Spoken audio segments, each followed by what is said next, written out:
He says he's innocent, and I think you have to remember that. He said very strongly yesterday that he's innocent.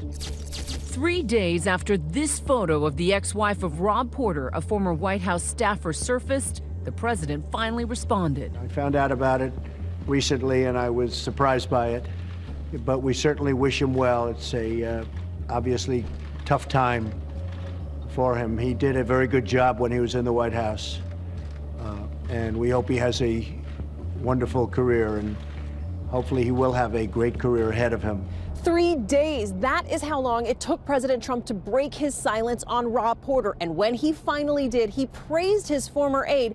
He didn't say one word about any of the women. And it's that response that has many talking. It was really a lost opportunity for the leader of our country to not take this opportunity when so many people are talking about abuse, sexual assault, sexual violence, and domestic violence, to talk about how serious this is and how serious these allegations are. What was your reaction to President Trump's response today in the Oval Office? It was a pretty disappointing response, especially in the scheme of the Me Too movement, to see the President of the United States basically make excuses for a credibly accused serial domestic abuser. Democratic Senator Kristen Gillibrand tweeting, "This isn't normal. It isn't acceptable." Democratic Representative Ted Lieu tweeting, "In a watershed time where more women and men are coming forward with harrowing Me Too stories of abuse, we have the President of the United States praising an aide that was accused of committing domestic violence." And former Vice President Joe Biden weighing in. Wishes him luck. He has so much talent. That's like saying that axe murderer out there, he's a great painter.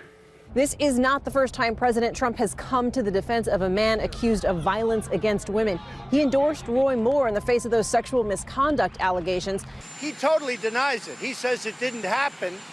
And, you know, you have to listen to him also. At the time, Moore was accused of molesting young girls over the years. Roy Moore denies it. That's all I can say. He denies it. And by the way, he totally denies it. In an interview with the New York Times last year, Trump defended Bill O'Reilly when he was accused of sexual harassment. I don't think Bill would do anything wrong. I think he's a person I know well. He's a good person. O'Reilly was forced out of Fox last spring. He has denied the allegations. Even dating back to when he was a candidate, O'Reilly's boss, Roger Ailes, also faced sexual harassment allegations, and Trump defended him, too. They say wonderful things about him, and now all of a sudden, they're saying these horrible things about him. It's very sad, because he's a very good person. Ailes, too, was forced out of Fox. And more than a dozen women have accused the president himself of sexual misconduct. He's branded all of them liars. It's clear that Donald Trump is still living in a world where it was okay for men in power to sexually abuse or harass women and get away with it. Not only are we not acknowledging the victims, but we're blaming the victims. And we've seen that time and time again. And today was one more example of that really disturbing pattern. The Porter story broke on Wednesday. Porter was the staff secretary to the president, a crucial post that involves managing the information flow from policy memos to briefing documents. But now his two ex-wives, Colby Holderness and Jenny Willoughby, are sharing their stories of alleged abuse by Porter with the Daily Mail and the online publication The Intercept. His second wife, who once filed for a protective order against him, also talked to the Washington Post. Professionally, he is intelligent and he is measured and he is certainly someone that I would trust in that professional position. And in his personal life, he is also abusive and angry.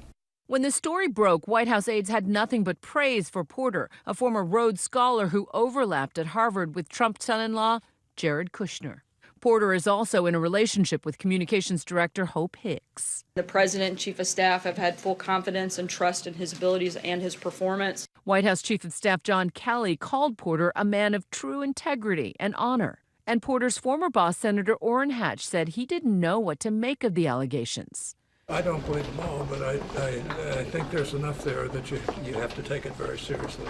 But then John Kelly issued a second statement saying he was shocked by the new allegations and that there's no place for domestic violence in our society. Kelly adding, I stand by my previous comments of the Rob Porter that I have come to know since becoming Chief of Staff and believe every individual deserves the right to defend their reputation. Porter and his first wife were married for about 5 years. She told The Intercept he would lay on top of me, shaking me, or rubbing an elbow or a knee into me. He graduated to choking me, not ever hard enough to make me pass out or, frankly, to leave marks. But it was frightening and dehumanizing. Porter's second wife, Jenny, took to Instagram to post this. Everyone loved him. People commented all the time how lucky I was. Strangers complimented him to me every time we went out. But in my home, the abuse was insidious. The threats were personal. The terror was real. She detailed some of that alleged abuse on the Today Show. We had been fighting, and Rob followed me to the shower and pulled me out of the shower to continue the rage.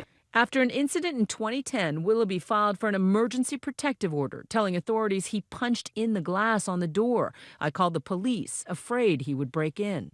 Porter has denied his ex-wife's account, saying, these outrageous allegations are simply false. I took the photos given to the media nearly 15 years ago, and the reality behind them is nowhere close to what's being described. I have been transparent and truthful about these vile claims, but I will not further engage publicly with a coordinated smear campaign.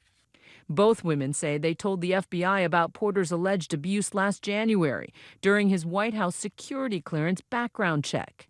His second wife, Jenny, told the Washington Post, I told them all of the details of my marriage, including verbal and emotional abuse. According to multiple sources, senior members of Trump's administration have known for months that there were personal issues surrounding Porter. One of those senior members, Chief of Staff John Kelly. I like General Kelly. I've got a lot of confidence in him, but he'll have to explain to the president what he knew when he knew it, and the president will have to make a decision how important that is in terms of keeping General Kelly where he's at. Tonight, sources tell ABC News that within the past 24 hours, Kelly told the president he would be willing to resign. And also tonight, another White House staffer, this time speechwriter David Sorensen, resigning over allegations of domestic abuse. He has denied those allegations, saying that he has never committed violence of any kind against any woman, and that he was the victim of domestic violence in his marriage. So this is not something that's going to go away, and there's a lot that we can do today to at least try to use the resources and the power that we have to say enough is enough, and we can change the culture. Hi everyone, George Stephanopoulos here. Thanks for checking out the ABC News YouTube channel. If you'd like to get more videos, show highlights, and watch live event coverage, click on the right over here to subscribe to our channel, and don't forget to download the ABC News app for breaking news alerts. Thanks for watching.